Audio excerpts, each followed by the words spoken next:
Hi everybody and welcome. Today I have the Lenovo monitor and I'm going to tell you what to do at first if you have any problems with the monitor and your monitor doesn't work before buying a new monitor.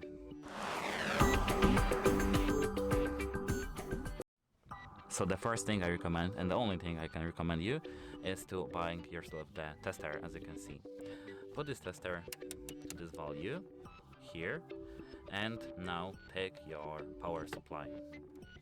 Take your cable, the output cable, here, and now put this into this cable, and the second part here, put here to this big metal thingy. As you can see, mine doesn't work, so mine is damaged and you have to buy a new one.